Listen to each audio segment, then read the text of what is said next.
Hello everybody, welcome back to another video. This is Optatus of Melvius on ecclesiology, which just means like the theology of his opinion of the church. Okay, Optatus of Melvius, born 310 to 387. He argued against the Donatists in his only extant work called Against the Donatists. And he was mentioned by Augustine in On the Christian Doctrine.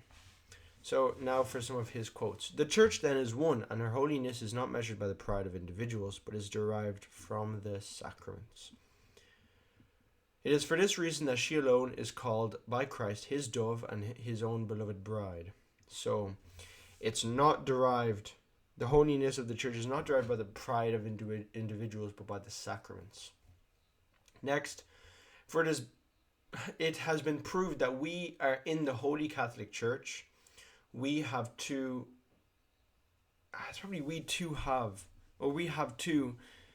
the Creed of the Trinity, which has been shown that through the chair of Peter, which is ours, through it, the other endowments also belong to us. Okay, so, bit heavy there. So, the Holy Catholic Church, which would just mean the universal church, and he's going to explain what universal means. And he has the Creed of the Trinity, which makes him the one church. And he also has the chair of Peter. Through the chair of Peter, the other endowments also belong to us. Very significant there. Okay, where is the church? So, the church cannot be amongst all the heretics and schismatics. It follows that, according to you, she must be in one place only. That's what the heretic said, Paramecius or something. And how did he answer? Since on this very account was the church called Catholic, because she is in accordance with reason, number one, and she is scattered over all the world. So here, this guy basically said that the Donatists, we're the one true church, basically. What's his name? Optatus was like, how on earth can you be the one true church when you're only living in a corner of Africa, in like northern Africa or something? He said, you guys only have one small church. Yeah, the true one true church, the true Catholic Church, is spread over the entire world, and he starts naming where everybody is, basically. So he says, you can't be the true church because you're only in one place. Catholic means over all the world. Now we get to the techie part. You cannot then deny that you do not know upon Peter, the first in the city of Rome, was bestowed the episcopal cathedra on which sat Peter, the head of all the apostles. For this reason he was called Cephas, which means rock in like Aramaic. That in this one cathedra, which would be like his chair, unity should be preserved by all, lest the other apostles might claim each for himself, separate the cathedra, so that he who should set up a second cathedra against the unique cathedra would already be a schismatic and a sinner. Well then, on one cathedra, which is the first endowments, Peter was the first to sit on the one cathedra. So he thinks now that there's one chair which Peter sat on that preserves unity with the other apostles. And if someone was to put a second chair against the first chair, then he's a schismatic and a sinner, which is pretty significant because he would see unity as being preserved by the chair of Peter, which is like the first step of the papacy, I guess, like a universal claim, but it doesn't really account for like papal infallibility. But yeah, discussion of the chairs. So, and after this, he was like, look at the succession of the bishops. Look at our apostolic succession through Peter. And he goes, Peter, Linus, Anatolius, Clement. I only know that far, guys. And yeah, and he says, where's yours? Now you show the origin of your cathedra, you who wish to claim the Holy Church for yourselves. He's like, you show your succession. Look, we have our Holy Catholic Church. Here's our succession of our chair. Where's your succession of your chair? He says it doesn't exist because it's just the student of Donatus, who's the founder of Donatism, who like made a chair, and he's like, you show the origin of your chair. You claiming you need an origin of apostolic succession to be the one true church according to Optatus. Therefore, none of the heretics possess either the keys which Peter alone received, nor the ring, which we had read that the fountain had been sealed. Nor is any heretic one of those to whom the garden belongs in which God plants his young trees. Concerning these men, that which we have written at Mara, although it had nothing to do with our present business, is abundantly sufficient. So he says, guess what? You're also a heretic because you don't possess the keys which Peter alone received, nor the ring, and nor the fountain. Okay, Peter now. He says, how is it then you strive to usurp yourselves the keys of the kingdom of heaven, who you with your arguments and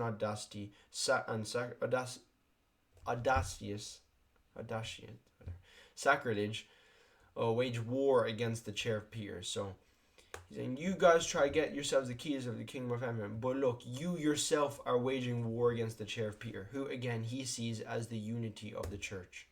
Now, book 7 has a little bit of an authenticity debate, but I'll quote it anyway. He has said, well, for he has seen all things in the other apostles, who for the sake of unity through the charity would not withdraw from communion of Peter, of the man, that is to say, who had denied Christ. But if their love of innocence had been greater than the gain of peace and unity, they would have said that they ought not to hold communion with Peter, who had denied his master and the Son of God the Lord. They might, as has been said, not have held communion with the most blessed Peter. It would have been possible for them to quote him against the words of Christ, who had declared that he who would deny before his Father whomsoever should deny him before men. Okay, long quote. Essentially what he's saying is, look, the apostles, they loved unity rather than innocence, so they still held communion with Peter. Okay, this answers the question, because Peter denied Christ. Yeah, here's the thing though, denying Christ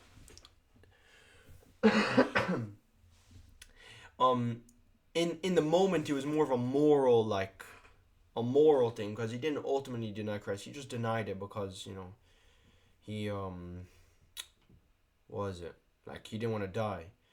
So it's not really a doctrinal, it's more like a moral thing. So he says the unity of Peter. So I don't know, you can definitely debatable, but Optatus, he answers the question here. If the Pope, let's say, if Peter falls into moral sin, like moral error, it's still worthy to hold innocence under union. Should be top. Union should be, and peace should be top, and then innocence should be second. So you should still hold to him. But it would be I don't know if Optatus directly answered. I mean, he didn't. I guess you can say this is an answer, but if the Pope fell into explicit heresy, like if the Pope was an Arian, would it still be worth holding unity with him? Which I guess he didn't answer, because he never, you can say he implies that the Pope would never fall into error, but I mean he kind of just says that Peter falls into error here. But yeah, he doesn't really answer it. So, but he still thinks that unity is preserved by the chair. And then one last one before we get into the endowments, which he spoke about in the first quote. The state is not in the church, but the church is in the state. That is to say, in the Roman Empire. So he thinks that the church does not control the state, rather the church is in the state. Yeah, simple. The separation of church and state. Now these endowments are connected one with another. They are distinct, but in such a way that it may be understood that one cannot be separate from each other. For they are numerically distinct, but with one act of the mind we see them joined in their body as like the fingers of a hand. So he thinks basically, and here they are, that you need the endowments to be the one true church. And if you have one, you basically have all of them, because they're all so numerically attached. So I'll go through them one by one, and this is the last one. The cathedra, he says, is the chair of Peter. If you don't have the chair of Peter, then you are not the true church. He says also the angels, the angel, or that's supposed to be or bishop. It's kind of the same thing as he was talking about the 7 churches in Revelation. He says you kind of need to be in communion with them. And the way you do that is through the chair. The Holy Spirit, look guys, he thinks the Donatists don't have the Holy Spirit, because he says if you have one, you have all of them. So if the Donatists had the Holy Spirit, they would have the cathedra also, which is false. So he thinks that they don't have the Holy Spirit. This is what confuses me. The fountain, which is baptismal grace. He thinks that only the one true church has it, which confuses me about him against the Donatists, because he thinks that he explicitly says that baptism is an ex operato work, which means that like it's efficacious regardless if it's done in the right form, matter, and intent. Yeah, it confuses me. The sigillum, which is the seal, which is the creed and the faith, and the umbilicus, which is the navel. But he doesn't call this an endowment. He says this is like the Eucharist. But it's not an endowment because it is part of the church's body, not an ornament. So, boom.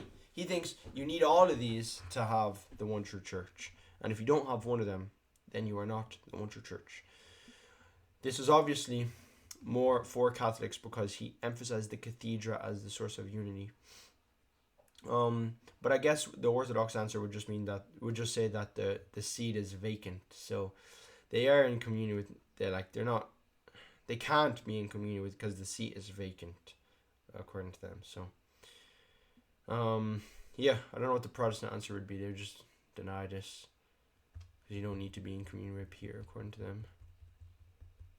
I guess that's the Orthodox answer as well.